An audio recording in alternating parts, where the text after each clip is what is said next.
Hello everyone, this is Dr. Mo Shiva, Professor of Electrical Engineering Department at California State University, Fullerton. The purpose of this video is to review Thevenin's and Norton's theorems, and I'm assuming you're familiar with details and conditions for applying Thevenin's or Norton's theorems. This is just a review. Briefly, if you have a complex network with its own conditions, if you have dependent sources there, their controlling variable should be there and whatnot. I'm assuming, again, you're familiar with those. Connected to a load resistor, or possibly in a more general case, another network, network B, with its own conditions. Thevenin's theorem says we can simplify the complex network into a practical voltage source. Look at inside the red box. Voltage being V Thevenin, some books call it V Thevenin. I prefer VOC for open circuit voltage, and R Thevenin. Norton's theorem says we can simplify that into a practical current source. I Norton, and again I prefer ISC for short circuit, and Rn, which is same as R Thevenin. Thevenin's and Norton's equivalents are basically related by a source transformation, and as a result of that, VOC is R Thevenin times short circuit current. The recommended method for finding Thevenin's or Norton's equivalents is summarized in this table. The methods that we can use are find RTH and open circuit voltage or short circuit current. Another method could be find VOC and ISC and then use the equation in the box. R Thevenin is VOC divided by R short circuit. And another method is applying an external source. For the first type of circuit, if we only have independent sources and resistors, the first method is the easiest because we analyze the circuit once to find open circuit voltage, and we simply kill the sources. So just combine the resistors to find R Thevenin.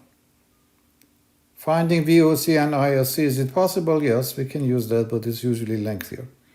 If you have all three types of elements, killing the sources, independent sources are the only ones that we can kill, doesn't help because the dependent source remains there. So correct solution or recommended solution is find VOC and ISC and divide to find Thevenin's resistance. If you only have resistors and dependent sources, then VOC is 0 and the equivalent circuit is just R Thevenin. So we apply an external source to find R Thevenin. Another method is applying an external source, VS, to the network A being our complex network, as shown, and find VS in terms of I. So we find something like Vs equal to AI plus B by analyzing the circuit. A and B are numbers, and when we are done with that, A is R Thevenin, B is VOC. However, the recommended methods in the table are easier. As our first example, let's look at a simple case. We only have resistors and independent sources. Network B, or the load resistor, is already removed, so we want to find Thevenin's equivalent at XX terminals. Choose a polarity for the voltage. and this is already open circuit voltage. Let's find that.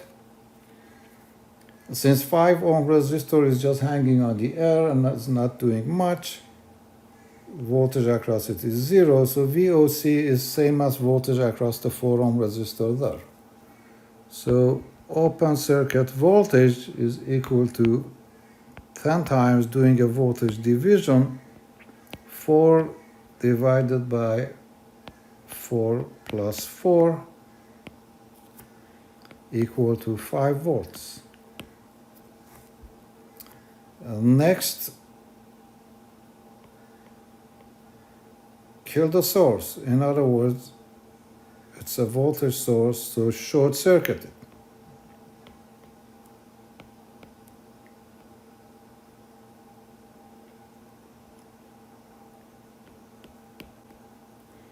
So here we have two 4 ohm resistors in parallel,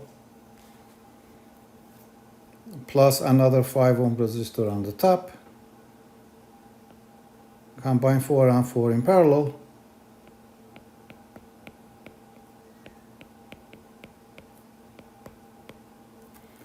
And it is now in series with 5 ohm resistor on the top.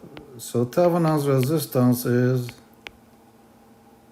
5 plus 2 equal to 7 ohms. So we have the Thevenin's equivalent.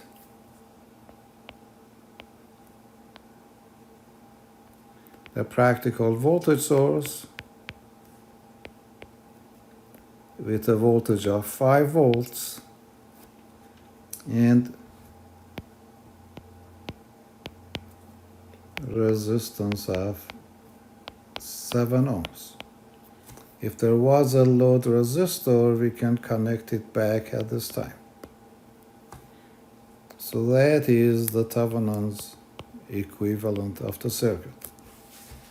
I will do 2 more videos for other possibilities if we have both independent and dependent sources.